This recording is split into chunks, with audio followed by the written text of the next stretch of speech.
Today is Friday, December 29th, 2024. I hope that all of you living in the United States had a happy Thanksgiving. Over the last couple of days, I've posted 2 talks that I intend to serve as the beginning of a series in which I dig pretty deeply into the subject of the role of parents in classical Catholic education. I've talked about a few fundamental issues. I've talked about the role of parents and the environment that's required for classical Catholic education. And in the last talk, I discussed the role of the example of the parents in that work of classical Catholic education. Today I'd like to go into a little more practical detail and discuss the environment with respect to the routine of family life and scheduling. Because it's not just the physical environment that is important when we consider the influence that we place on our children as the primary educators. It's not just the physical environment, not just the house or the design of the house, even though that's very important. It's also the routine of the family life. It's the order of the family schedule, how time is used in the family. And it's important to note that this is really something for parents to control, not by trying to create a schedule for the children. That's that hypocritical approach to parenting and teaching that I mentioned in a previous talk. It's not about doing this and doing that and making this rule and that rule or this schedule for the children. That never works.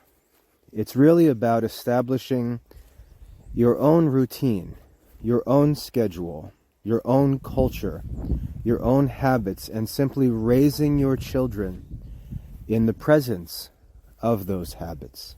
Again, think of our Lord's example when he said to his disciples, "Come, follow me." Jesus lived a relatively monastic life.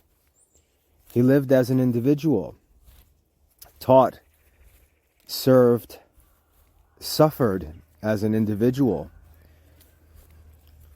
And yet, his followers fill the whole world. And then we look at families and we see that parents fail regularly to raise children to imitate their virtues by trying to form the children rather than model the virtues themselves. And in the end, such parents end up doing neither. They neither raise children who imitate their virtues, nor do they enjoy the benefits of those virtues themselves. Now, it's important to realize that we don't control the outcome of our parenting. Ultimately, our children, in the exercise of their own free will determine what they're going to do. Our children can choose to imitate us. Our children can choose to be better than us. Or our children can choose to reject even the good that we teach them and become wicked.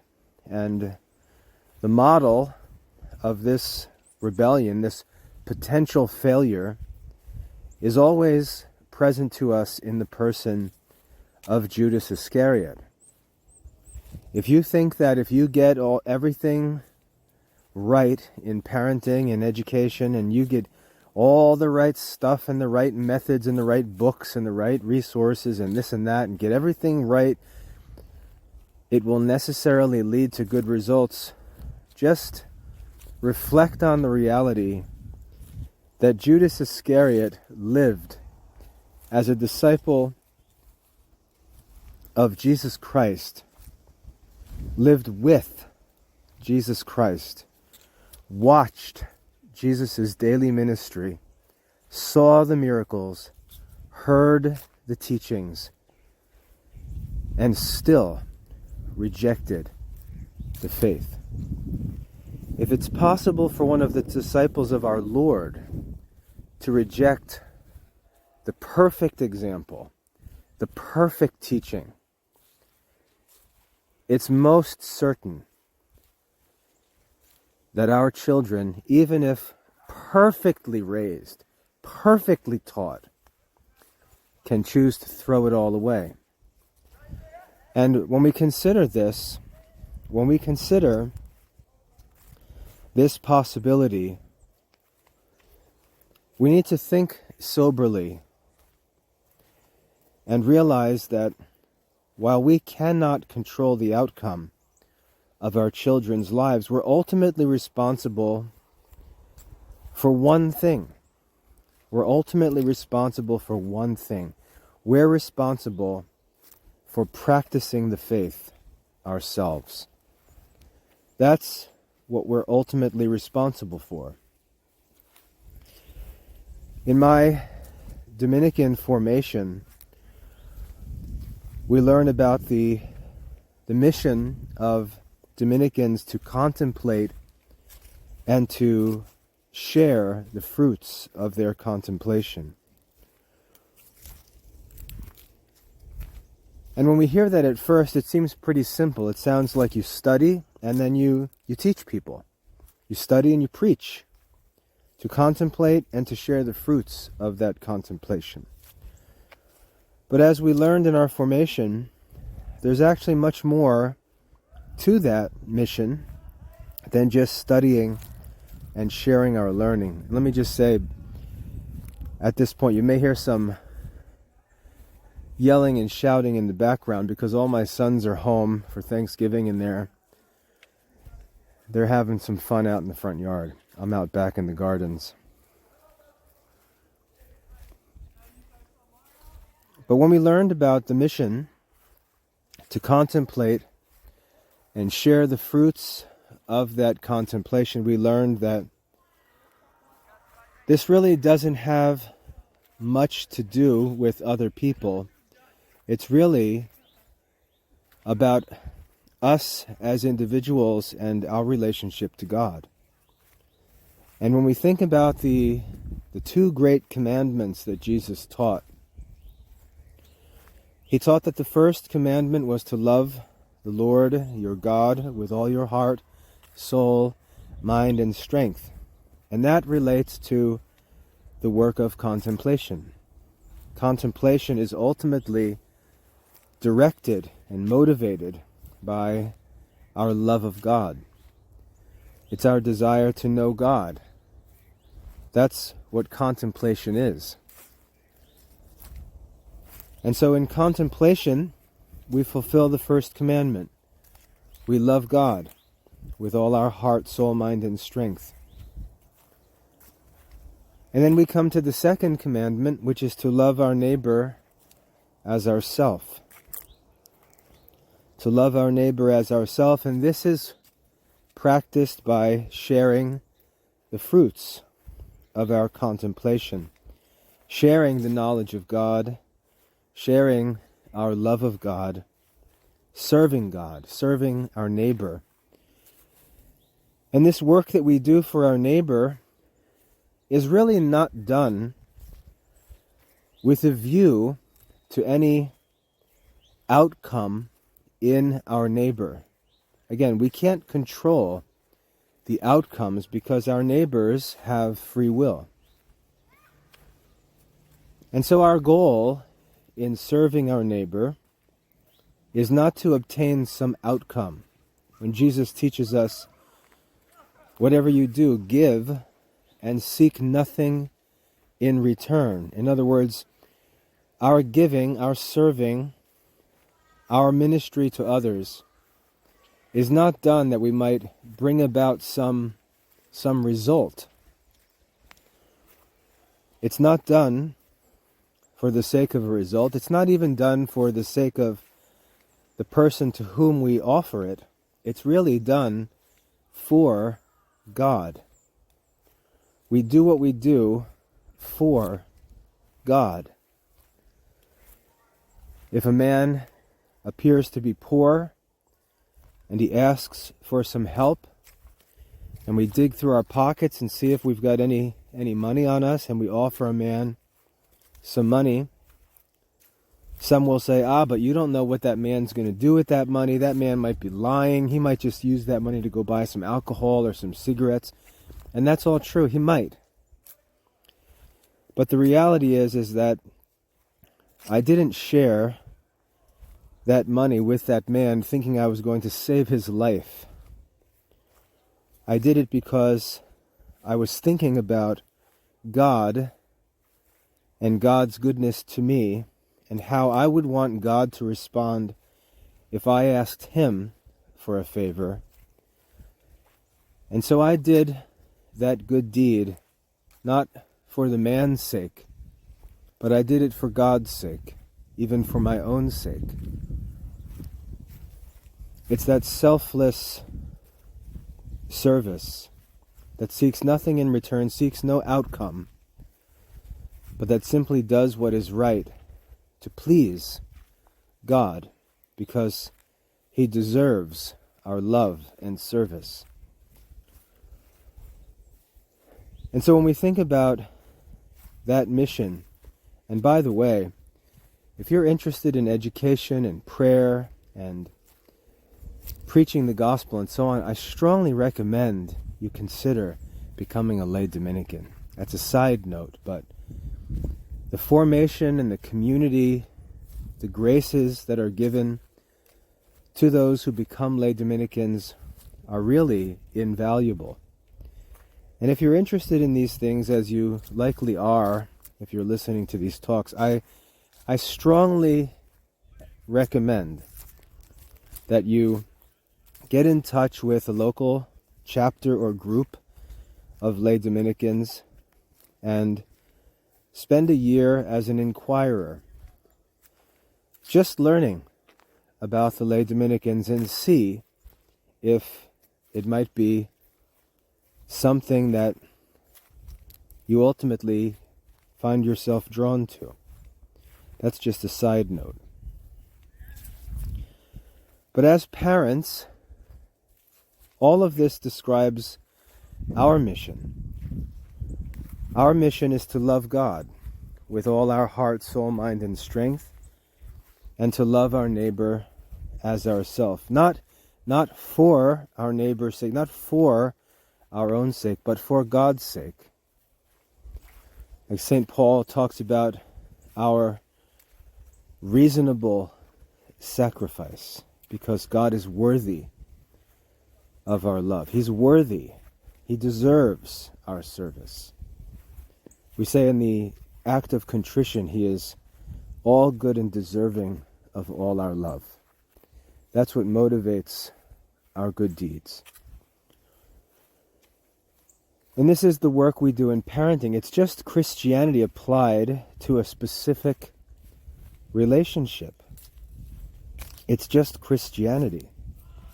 And ultimately, what drives our work as parents is our love for God, our desire to know God, to contemplate and grow in knowledge and love for God, and then to honor God with our service, to do to our neighbor what we would have done to us for God's sake. For God's sake. And this is really the nature of the work of parenting. It's really not about the children. It's really not about the children. It's not about outcomes in the children's lives. It's really about us. It's really about our own spiritual life, our own relationship with God, our own happiness. And if we learn to think of parenting rightly, we avoid the pitfalls that plague many Christians around us who say the right things, appear to be doing good things, but really don't understand the nature of the work of parenting and are really zealous without knowledge. They're zealous, they claim to be moved by love for their children and love for God, but what often happens is they begin to focus inordinately on outcomes or appearances, what other people see, what other people think. And this ultimately leads to all kinds of problems. Problems that should be avoided. And ultimately problems in the spiritual lives of the parents.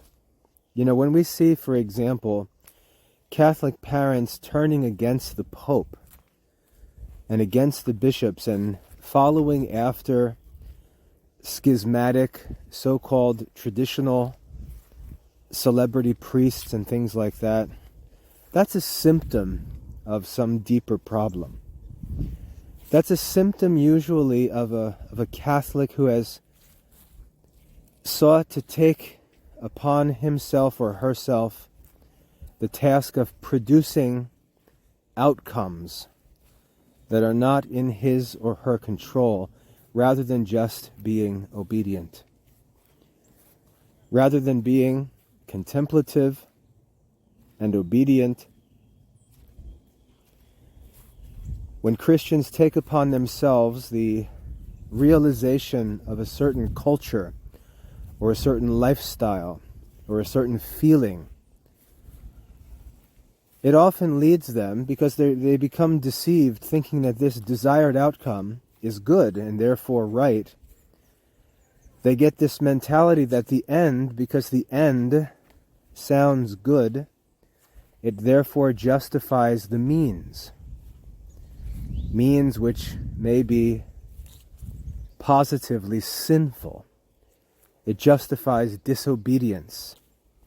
It justifies speaking against the magisterium, and so on.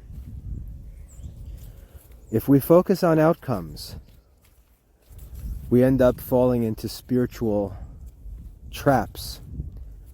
And you can see how deceitful they can be, because we tell ourselves that we're pursuing something good, when in fact we're pursuing something that really is none of our business.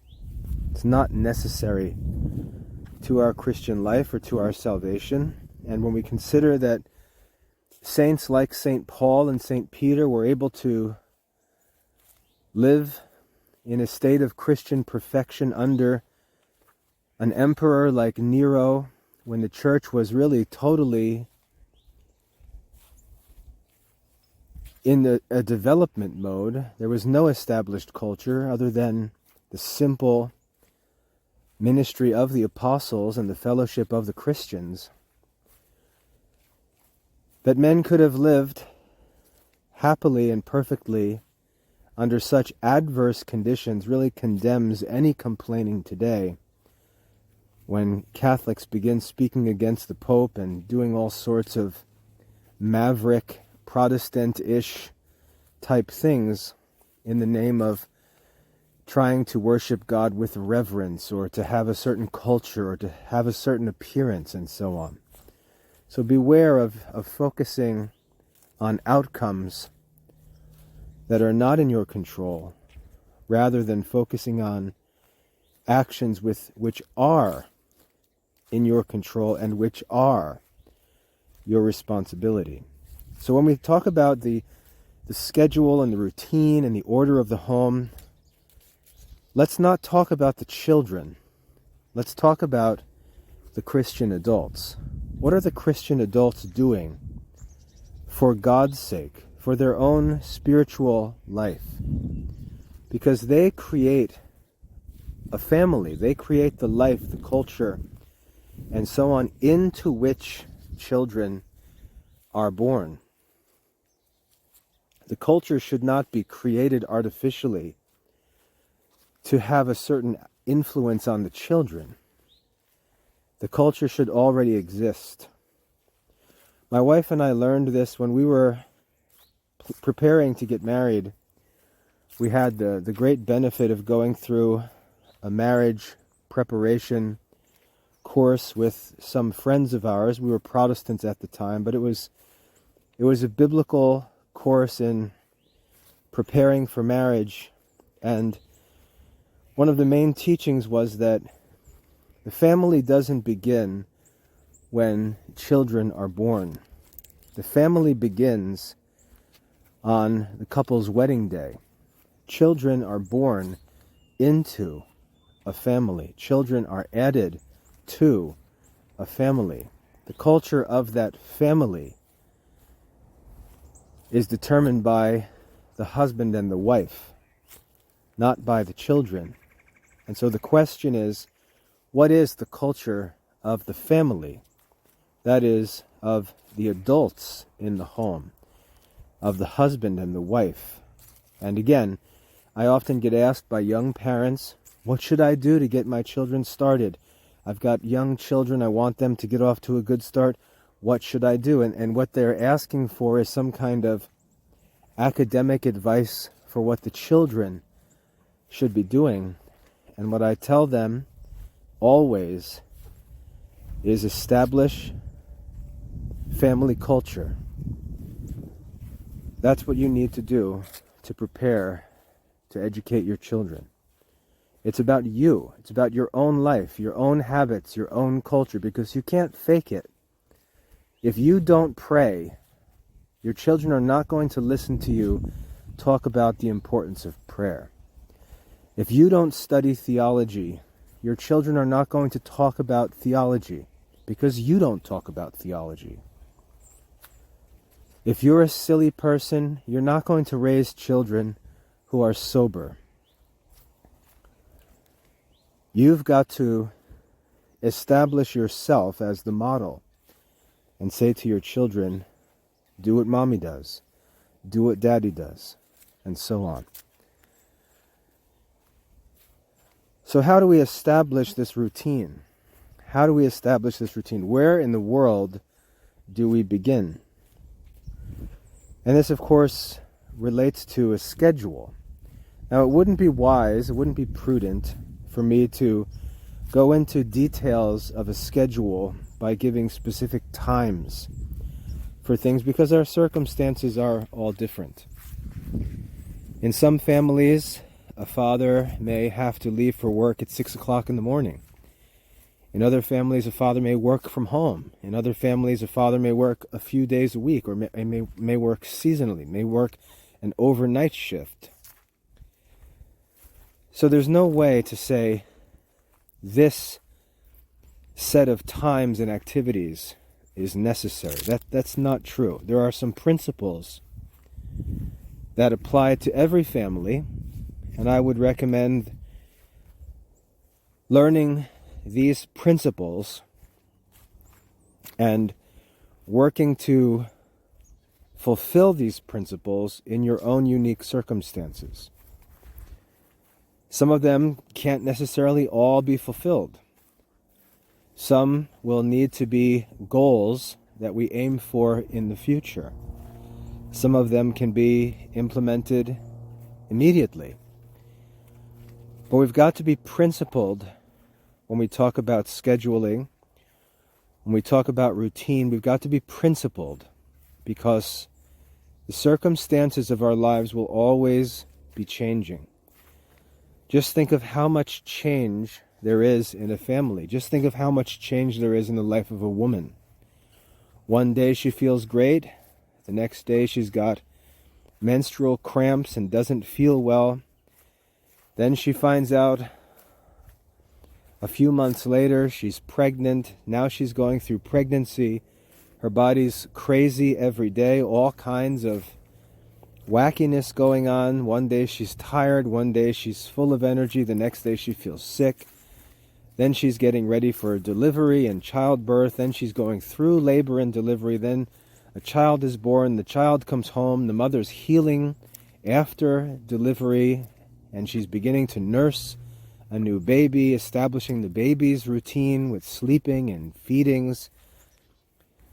If we just look at the mother alone, we see so much variation. How can there be any kind of routine? How can there be any kind of order? The answer is it comes down to principles. There's not going to be any kind of artificial or shallow mechanical order, but there need to be principles. And the same thing is true for the father, the husband. His life may vary just as well. He may have a work schedule that's always dependent on other events. He can't keep the same schedule every day, can't keep the same times every day. Some men can, but some men can't. But that doesn't mean that there's no order. That doesn't mean that the man is excused to just do whatever, because there are principles that have to be observed. And this is the ultimate test of our daily culture, whether or not these principles are in place. And the church is very wise in leading us in these things. And the church, I would argue, provides us with a template that we all can use, that we all must use, when we consider how to order our lives. And what I would recommend, and I know this is going to be challenging for many, what I would recommend, if you were going to ask, what should I use? What should the principle be of my daily schedule, my daily routine? What should the goal be? My answer would be to pray the Liturgy of the Hours.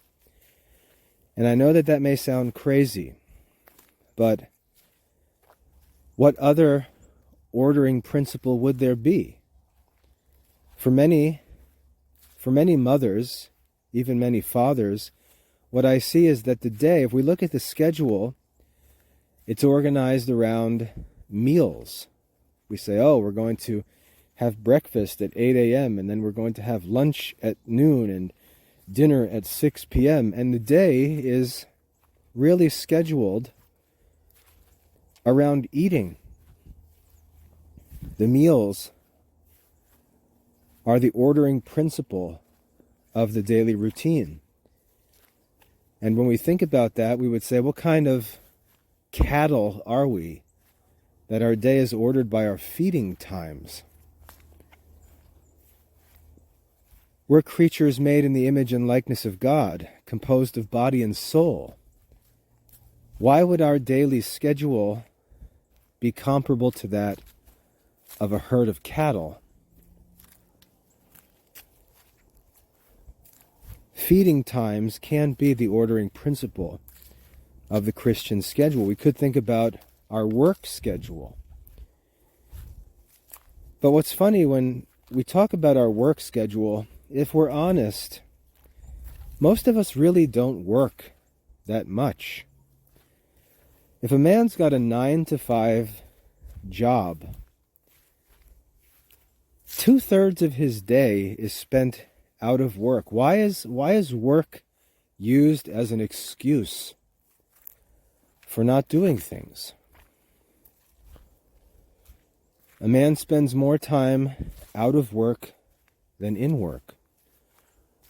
Work is important, obviously. Schedules and being up and out, getting to the office at a certain time, getting to a job site at a certain time. Obviously, that's necessary. But we can't pretend that that consumes our whole life and is the only thing we can think about every day. That's really not true. And so I'd like to challenge you to think about making the church's prayer schedule the ordering principle of your life and of your family life. Now, 100 years ago, this really wasn't possible, because the old divine office was so rigorous that there was no way that lay people could follow it. The entire Psalter, 150 psalms, were recited every single week. It was very intense, very strict, and was really something of an all-or-nothing undertaking. It was really only possible for religious men and women, for priests, and so on. It was so rigorous that even when the Jesuit order was founded back in the 1500s, they were excused from the obligation to recite the divine office daily because their missionary work would hinder their ability, their active apostolate would hinder their ability to keep the hours of the divine office. That's how difficult the divine office was. Some people will say, well, I keep it today. They don't. Some laymen will say they pray the divine office. They do. Okay, occasionally they may, but they don't keep it daily. And if they do, they're extraordinary, obviously, but it's not something that can be recommended as a general principle. Now, at the Second Vatican Council, the Church said what we should do is revise the divine office so it can become the ordering principle of the spiritual life, not only of religious men and women, but of all Catholics, of all the faithful. And the Church revised the divine office around 1970 and produced what we now call the Liturgy of the Hours. And the Liturgy of the Hours basically establishes for us hours of daily prayer. And these hours of daily prayer align with the natural divisions of the day, so that not only our prayer life, but just our life in the natural world are brought into a certain harmony or order around which our lives can be arranged. Many people think about the Liturgy of the Hours and they think about the prayers, but what they don't think about is the value of ordering our entire lives around our daily prayers. And so what the Church did was establish a simpler, more flexible schedule for the official prayer of the Catholic Church. And if we think about the hours of prayer, we can see how they order our daily lives and can order our daily lives. We start, of course, with a morning prayer. So we wake up in the morning and we should offer our day to God, give thanks to God for our life, offer our day to God, pray, as St. Francis de Sales teaches in his introduction to true devotion. We should think about what's ahead for us, what temptations we're likely to face, what provocations we're likely to face in the day, and we should prepare for them. We should pray and prepare for them. And so if we're going to do that, if we're going to do that, and we all must do that, the question is, well, how would we go about doing that? And the answer is, pray morning prayer. Pray morning prayer. It's not difficult. It takes a little bit of effort to learn, a little bit of discipline to actually practice, but that's what the Christian life is about, isn't it? And remember, this whole talk is about living a life as parents who model the Christian life for their children. Parents who live a life devoted to God and who invite their children to join them in that life. So just imagine raising your children and having your children know by experience that every day mommy and daddy wake up, and if you find them in the morning, they're either together or by themselves individually, and they've got their phone reading morning prayer, they've got their prayer book reading morning prayer, and a child just grows up in an environment where that's normal. That's how Christians live. They wake up in the morning and they offer their day to God. They start their day with prayer. And the church provides that prayer. And so the children also get this experience of how the Catholic Church ministers to us by providing us with these spiritual resources. So we can start our day with morning prayer. And as I said, mom and dad might not be able to say morning prayer together, might not be able to say it at the same time, might not be able to say it with the children. The goal is not to pray with the children. The goal is to pray for one's own sake. And to invite the children over time, to invite the children to say, come do what daddy does. Come do what mommy does. So we should start our day with morning prayer. It doesn't matter what time. It doesn't have to be at a certain time. And what you'll often find is people who fuss about specific times more often than not use those specific times as excuses to not do what they're supposed to do. They'll be up late, maybe for a good reason, sleep in a little late, wake up and say, oh well, the schedule says we're supposed to pray morning prayer at 6. We didn't get up till 6:40. Oh well. And that's just an excuse. The principle is that the day should begin with morning prayer. And so whether you get up at 5 a.m., 6 a.m., or 10 a.m., the first event of the day should be to say your morning prayers. And so you can see there's flexibility, but there's a principle. There's no excuse because there's a principle. The details are flexible. We're also blessed to live in a generation where praying the hours is very convenient. I mentioned before, you can pray on your phone. If you go to the App Store and get the Divine Office app, you can just open up the app and pray at whatever the present hour is. It takes about 15 minutes. It just can't get any more convenient. And if you prefer to pray with a prayer book, it takes a little bit of time to learn how to pray with the prayer book.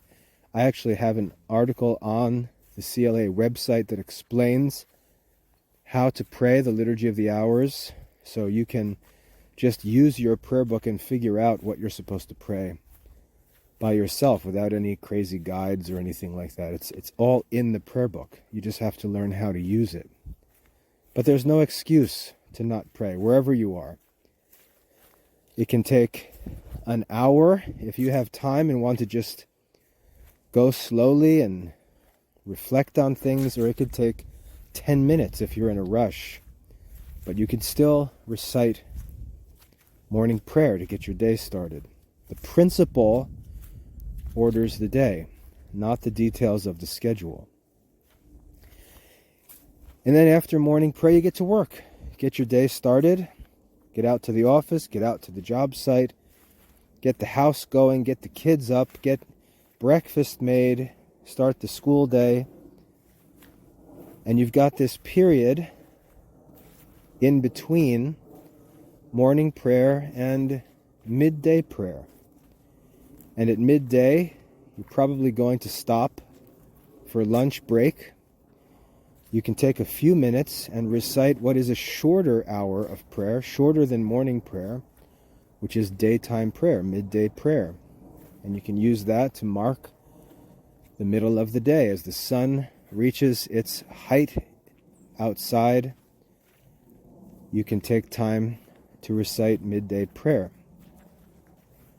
And so you've got this first, what I want you to see as a parent is how the day is divided into sections. So you've got this first section from morning prayer to midday prayer, the morning block of time. And then you have midday prayer, and then you get into your afternoon activities. And that afternoon time ends when the sun begins to set, and you recite evening prayer. And that brings the second block of time of the day to a close. And that's around that time that everybody would be home, you'd have dinner, and so on. And whether you do it together or separately, you can consecrate that moment of the day by reciting evening prayer. And then you've got the evening hours from that time of evening prayer and dinner, getting settled after the workday. Again, if you work a normal 9 to 5 workday schedule, you have from that time until, let's say, 9, 10 o'clock, kids start to get to bed, and the church provides us with night prayer. And so just look at the simple ordering of the day. We've got the day divided up with morning prayer, midday prayer, evening prayer, and night prayer. The day is divided into 3 sections. Now imagine if you're a parent homeschooling the children, your day is now ordered with these milestones, the exact time of which is determined by your own circumstances, but the principle is that your day is ordered by prayer, and not by some random Protestant prayer where you just whip up something of your own, but the official prayer of the church, the same prayer that's being recited in monasteries by the Pope, by the bishops, by the priests. You're one with the entire church. Your day is ordered with the entire church all through the world. Your homeschool is not some maverick weirdo factory. It's actually a place that is operating in harmony with the church throughout the world. Your day is divided, which as a parent gives you smaller blocks to focus on. The children now being born into or raised in this family, they understand this division of the day, this ordering of the day, as normal. It's just normal. And for the children, they benefit because they grow up with this sense of order. There are manageable periods of time to work with. Now, as I talk about the children, it's my personal opinion. This would be my advice. My advice would be to not worry about getting the children to pray the Liturgy of the Hours with you. That's not to say that they shouldn't. That's not to say that they can't. You'll find that if the kids have good spirits, they pick up praying the hours quite easily. But what's most important is that you pray the Liturgy of the Hours. You have that order. You have that spiritual order and discipline in your own life for your own benefit. You need it. You can't give what you don't have. And if you're constantly running on empty spiritually, you're not going to be effective. In self-improvement circles, we talk about the concept of sharpening the saw. And so you are the worker. You've got work to do, tasks to get done. You're like a tool, like a saw that's being used to cut wood.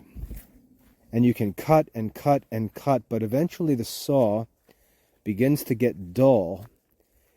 And the solution isn't just to push harder or push faster. The solution is to take a break, sharpen the saw, and then get back to work with a sharp saw. And so if you're just going day after day after day with no real spiritual devotion, you're like a person that's just starving spiritually. And the Liturgy of the Hours are offered by the Church as a source of nourishment. Not just once a week, not even once a day, but throughout the day.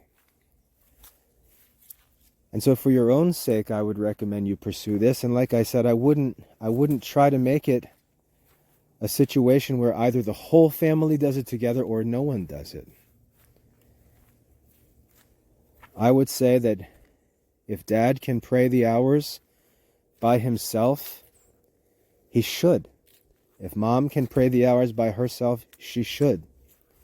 If the kids can be brought in to pray at different times, they should. But the parents shouldn't make it this either-or thing. Even in our family, my wife and I rarely ever pray the hours together. We pray when it's convenient for us. My wife is normally with the kids, and there are certain hours which she'll pray with the kids, usually night prayer. But the kids know of the Liturgy of the Hours, and they've participated in them at different times.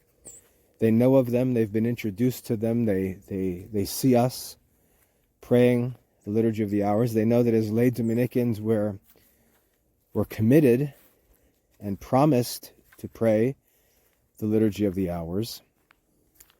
And they see how that orders our day. And it certainly does order our day, not just the day, but the year, because it leads us through all of the liturgical seasons, leads us through all the holidays, and so on. I would argue that the Liturgy of the Hours is really the only reasonable ordering principle for our individual lives. And that's what I'd recommend you do. Now, if you get very comfortable with that, there are additional hours that can be prayed. You can pray mid-morning prayer, mid-afternoon prayer.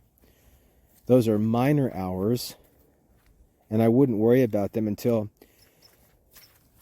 you're praying morning and evening prayer regularly. Those are the two major hours, morning and evening. Then I would recommend adding night prayer, which is very pleasant and usually easy to add because it's at bedtime. And then if you get those going pretty comfortably, you can add the minor hours, the mid-morning and mid-afternoon hours. And then the additional hour in the Liturgy of the Hours is called Office of Readings, which includes lengthier readings from sacred scripture and from the Church Fathers, which forms another of the hours of prayer. And you can pray the Office of Readings. This is actually what the Church teaches. You can pray the Office of Readings at any time during the day that's convenient. So if you want something to read, rather than just grabbing random books and getting wrapped up in all kinds of random readings, read the Office of Readings. Let that be your spiritual reading. It's part of the Liturgy of the Hours. It's the official prayer of the Catholic Church. So as for this routine, this order, this schedule, the first thing that I would say is let the Liturgy of the Hours provide the ordering principle for your schedule. If you're thinking about homeschooling your children, let the Liturgy of the Hours be the ordering principle. Now, you're not going to pray every hour, every day. As I said, circumstances are constantly changing, especially in families where we've got children, we've got pregnant mothers, nursing mothers, working fathers, sick children, nursing children, all different changing circumstances. But the Liturgy of the Hours can absorb. It can absorb all of that variation. It's like buoys out in the ocean. They can mark spots in the water and give boats direction. Even though they move around quite a bit, they still identify the spots that the boaters need to know about. And so we can think of the hours of the Liturgy of the Hours as buoys in this constantly moving water of family life. Sometimes we can't keep a certain hour. Sometimes we can keep every hour.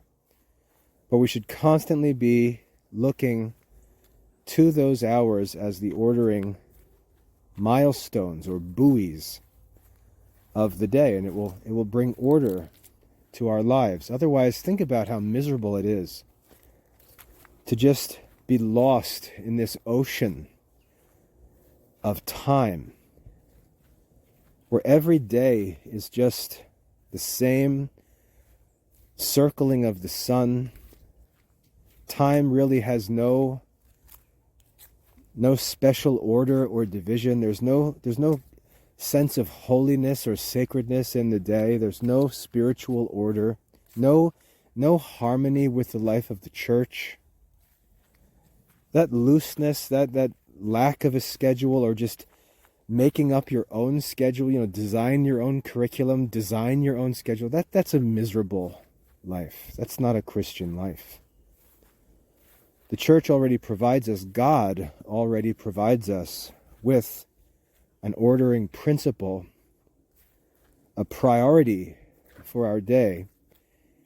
And if we allow that to order our home, to order our family life, we'll find that it benefits everyone and offers some order to every member of the family.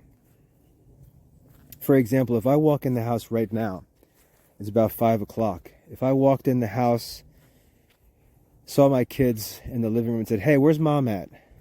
The answer from the kids would be, she's probably saying evening prayer, or she's probably praying her rosary, because it's evening time. They know where mom's at. They know what mom's doing. That's what I mean when I talk about the order and routine which our children just grow up thinking of as normal. Even if they don't practice it, even if they don't embrace it, they still know it. They know what it feels like. They'll remember it through their whole lives. And if they choose to collaborate with God's grace, with their own free will, they'll know what to do. They'll know where to look. They'll know what the answer is to that order. And for ourselves, we benefit because no matter how chaotic life can get, no matter how busy we can get, we can always have a sense of order. We can always have something to aim at. We can say, man, we've been all over the place today. It was a busy day. We had all of these things to do. We had all of these interruptions in our schedule. But you know what? We're getting through to the evening. And you know what I'm going to do? I'm going to take a minute and I'm going to go say evening prayer. And all of a sudden, I'm back to order. That's the benefit that I have found through the years as busy as I've been in my work as a father of 10 children, self-employed, working in education, living out in the country. The Liturgy of the Hours for my wife and I both has always been a source of order and peace. Even when the day gets out of hand and feels crazy, it never gets too crazy, because there's always an hour coming when we can get ourselves back into the groove and pick up where we left off. And also for homeschooling, like I said, you see there's a natural, or I should say a supernatural, division of the day. We've got that morning period from morning prayer until lunchtime. We've got the afternoon period from lunchtime or midday prayer until evening prayer. And then we've got that third block, that evening block, from evening prayer until night prayer. So the day is divided for us as a family, as a homeschooling parent. You've got your morning block to organize, your afternoon block to organize, and your evening block to organize. You're not lost in this ocean of time. You've got these 3 blocks every day. And for adults, you've also got the time before morning prayer, and you've got the time after night prayer. So you have 5 blocks really for adults. The kids would be more on those 3 blocks. And then when it comes to homeschooling and organizing their studies, you can have a set of subjects you work on during the morning block, a set of subjects you work on during the evening block, another during the afternoon block, and you can see how you can have order very easily established and not randomly ordered, but ordered with a real, valuable, even sacred ordering principle, namely the liturgy of the hours, the canonical hours of the day. And that consecrates your whole life. It consecrates your schedule, consecrates your daily activities, and so on. Now, if that's new to you, what I would recommend is that you try not to wrap your mind around it, but that you start practicing it. Start practicing it. Start keeping a schedule where you say morning, midday, evening, night prayer. And just observe. Just pay attention to how it affects the rest of your day. Allow that order to actually teach you how to think about the rest of your day. See what it feels like to have that morning period between morning prayer and midday prayer. See what it feels like to have that afternoon period between midday and evening prayer. If you're going to write out a schedule, don't start with blocks and times like a modern planner would have it. Start with a sheet of paper, a sheet of notebook paper. Don't list any times, just list the goals. Morning prayer. Then go down a third or so of the way, down the paper, and write midday prayer. Go another quarter or so down and write evening prayer. And then at the end, write night prayer. And see how you've got these pillars established in the schedule, not necessarily linked to exact times, but pillars of activities that need to be done. And then look at the space in between those pillars, those buoys of the hours of prayer, and think about what activities would be appropriate in relation to those events. For example, when are the kids going to have breakfast? Would it be before morning prayer? Would it be after morning prayer? How about lunch? Should lunch be scheduled before you have midday prayer or after? How about dinner? Should the family get together and have dinner and then maybe clear the table and have evening prayer together? That's possible. Or should mom take some time and pray evening prayer by herself and then prepare dinner for the family? So you can see how the circumstances will differ, but the pillars, the principles can be the same. And as I said, it's not just ordering your day, not just ordering your time, but it's also uniting you with the liturgical calendar of the church, because the daily prayers are all associated with the church calendar. It's an opportunity for a beautiful Catholic life. It's an opportunity for a beautiful Catholic life. And to close here, because we're approaching an hour, what I'd like you to think about, as you think about this suggestion of ordering your day about the liturgy of the hours, I'd like you to think about your children's experience growing up in such a home, in such a family, with such a father or mother.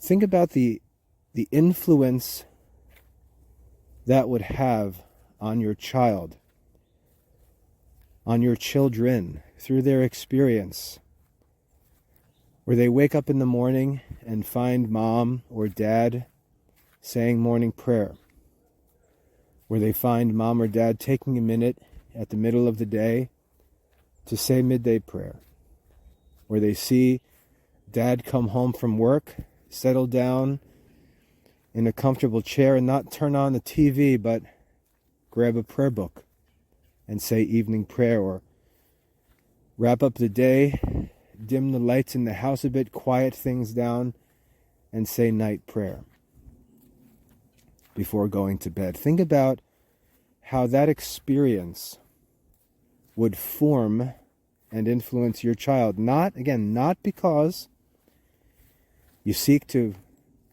obtain some outcome, but because, first of all, you love God and want to be immersed in the prayers and psalms and songs of the church, which is what the Liturgy of the Hours provides, but because you also want to share that spiritual life with your children, and you want to model for them a most beautiful example of that spiritual life, to present them with the spiritual life of the Catholic faith in its best manifestation. One of the problems we have today is so many of us experience the Catholic Church in its worst manifestations. Give your children the opportunity to see Catholicism at its best. And again, with best being defined not by the opinion of some disordered individuals who define what's best as what they like the most, but what is actually approved and recommended to us by the Church. Think about your children's experience and whether there's anything that you could possibly do with any kind of verbal teaching or books or academic activity that could possibly compare with the influence of growing up and seeing Catholic adults living with their lives ordered by the prayer of the Church, in private, at home, when no one else is watching. Think of what a beautiful witness of real Christianity that'll be for your children. And that'll order your day. That'll give you something to work with. And now, in our next talk, what I'll get into is a homeschool schedule that sort of takes this order for granted and uses it to direct and help us to manage all of our responsibilities, not just homeschooling. When we choose to homeschool, we're not excused from all of our other normal responsibilities. We've got to figure out how to get them done as well. And we need to talk about that in a similar way, not in specific prescriptions, which is not realistic, but principles. Principles that can move with our circumstances, be flexible, but at the same time, be steadfast and immovable. So I hope that that's helpful. I know it's challenging. I hope it's not overwhelming. And what I would recommend is that you not allow yourself to feel overwhelmed if this is new, but you say very simply, I want to do this. I want to establish the Liturgy of the Hours as the ordering principle of my life. Pray that the Lord will help you to do that, and commit to taking it one step at a time. Take it one step at a time.